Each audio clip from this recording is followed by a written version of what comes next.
Dikisahkan tentang seorang laki-laki mulia, dan memiliki peranan yang besar dalam sejarah Islam. Seorang panglima Islam, serta kebanggaan suku Kurdi. Ia adalah Salahuddin Yusuf bin Najmuddin Ayub bin Shadi, atau yang lebih dikenal dengan Salahuddin Al-Ayyubi.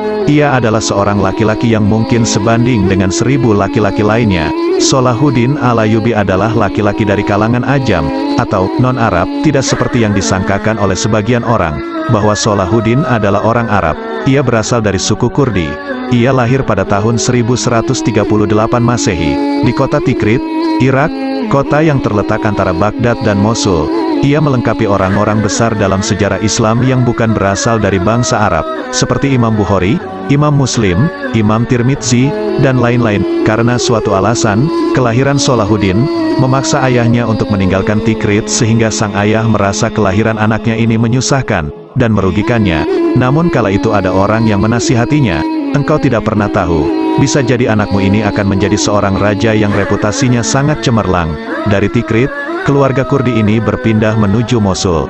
Sang ayah, Najmuddin Ayub, tinggal bersama seorang pemimpin besar lainnya, yakni Imaduddin Az-Zanki. Imaduddin Az-Zanki memuliakan keluarga ini, dan Salahuddin pun tumbuh di lingkungan yang penuh keberkahan dan kerabat yang terhormat. Di lingkungan barunya dia belajar menunggang kuda, menggunakan senjata, dan tumbuh dalam lingkungan yang sangat mencintai jihad. Di tempat ini juga Salahuddin kecil mulai mempelajari Al-Quran, menghafal hadis-hadis Nabi Shallallahu Alaihi Wasallam, mempelajari bahasa dan sastra Arab, dan ilmu-ilmu lainnya. Sebelum kedatangan Salahuddin Al-Ayyubi, Mesir merupakan wilayah kekuasaan kerajaan Syiah, Daulah Fatimiyah. Kemudian pada masa berikutnya dinasti Fatimiyah yang berjalan stabil mulai digoncang pergolakan di dalam negerinya. Orang-orang Turki, Sudan, dan Maroko menginginkan adanya revolusi. Saat itu Nuruddin Mahmud, paman Salahuddin, melihat sebuah peluang untuk menaklukkan kerajaan Syiah ini. Ia berpandangan penaklukan Daulah Fatimiyah adalah jalan lapang untuk membebaskan Yerusalem dari kekuasaan pasukan salib. Nuruddin benar-benar merealisasikan cita-citanya. Ia mengirim pasukan dari Damaskus yang dipimpin oleh Asaduddin Shirkuh untuk membantu keponakannya, Salahuddin Al-Ayyubi, di Mesir. Mengetahui kedatangan pasukan besar ini, sebagian pasukan salib yang berada di Mesir pun lari kocar-kacir sehingga yang dihadapi oleh Asaduddin dan Salahuddin hanyalah orang-orang Fatimiyah saja. Daulah Fatimiyah berhasil dihancurkan dan Salahuddin diangkat menjadi menteri di wilayah Mesir. Namun tidak lama menjabat sebagai menteri di Mesir. 2 bulan kemudian Salahuddin diangkat sebagai wakil dari Khalifah dinasti Ayyubiyah. Selama 2 bulan memerintah Mesir, Salahuddin membuat kebijakan-kebijakan progresif yang visioner.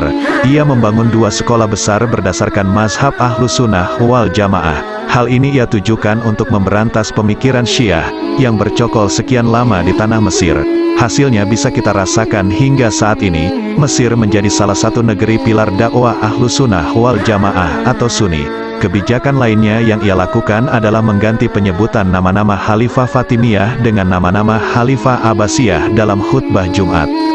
Persiapan Salahuddin untuk menggempur pasukan salib di Yerusalem benar-benar matang. Ia menggabungkan persiapan keimanan dan persiapan materi yang luar biasa. Persiapan keimanan ia bangun dengan membersihkan akidah Syiah Batiniyah dari dada-dada kaum muslimin, dengan membangun madrasah dan menyemarakkan dakwah. Persatuan dan kesatuan umat ditanamkan, dan dibangkitkan kesadaran mereka menghadapi pasukan salib. Dengan kampanyenya ini ia berhasil menyatukan penduduk Syam, Irak, Yaman, Hijaz, dan Maroko di bawah satu komando. Dari persiapan keimanan ini terbentuklah sebuah pasukan dengan cita-cita yang sama, dan memiliki landasan keimanan yang kokoh. Pada tahun 580 Hijriah, Salahuddin menderita penyakit yang cukup berat. Namun dari situ tekadnya untuk membebaskan Yerusalem semakin membara. Ia bertekad apabila sembuh dari sakitnya, ia akan menaklukkan pasukan salib di Yerusalem, membersihkan tanah para nabi tersebut dari kesyirikan. Dengan karunia Allah, Salahuddin pun sembuh dari sakitnya. Ia mulai mewujudkan janjinya untuk membebaskan Yerusalem. Pembebasan Yerusalem bukanlah hal yang mudah. Salahuddin dan pasukannya harus menghadapi pasukan salib di Hattin terlebih dahulu. Perang ini dinamakan Perang Hattin. perang besar sebagai pembuka untuk menaklukkan Yerusalem. Dalam perang tersebut kaum muslimin berkekuatan 63.000 pasukan, yang terdiri dari para ulama dan orang-orang soleh. Mereka berhasil membunuh 30.000 pasukan salib, dan menawan 30.000 lainnya. Setelah menguras energi di Hattin, akhirnya kaum muslimin tiba di Al-Quds, Yerusalem. Dengan jumlah pasukan yang besar, tentara-tentara Allah ini mengepung kota suci itu. Perang pun berkecamuk. Pasukan salib sekuat tenaga mempertahankan diri. Beberapa pemimpin muslim pun menemui syahid mereka. Melihat keadaan ini, kaum muslimin semakin bertambah semangat untuk segera menaklukkan pasukan salib. Untuk memancing emosi kaum muslimin, pasukan salib memancangkan salib besar di atas Qubatus Sakrah. Salahuddin dan beberapa pasukannya segera bergerak cepat ke sisi terdekat dengan Qubatus Sakrah untuk menghentikan kelancangan pasukan salib. Kemudian kaum muslimin berhasil menjatuhkan dan membakar salib tersebut. Setelah itu, Jundullah menghancurkan menara-menara dan benteng-benteng Al-Quds. Pasukan salib mulai terpojok, mereka tercerai-berai, dan mengajak berunding untuk menyerah. Namun Salahuddin menjawab, "Aku tidak akan menyisakan seorang pun dari kaum Nasrani, sebagaimana mereka dahulu tidak menyisakan seorang pun dari umat Islam, ketika menaklukkan Yerusalem." Namun pimpinan pasukan salib, Balian bin Bazran, mengancam, "Jika kaum muslimin tidak mau menjamin keamanan kami, maka kami akan bunuh semua tahanan dari kalangan umat Islam, yang jumlahnya hampir mencapai 4.000 orang.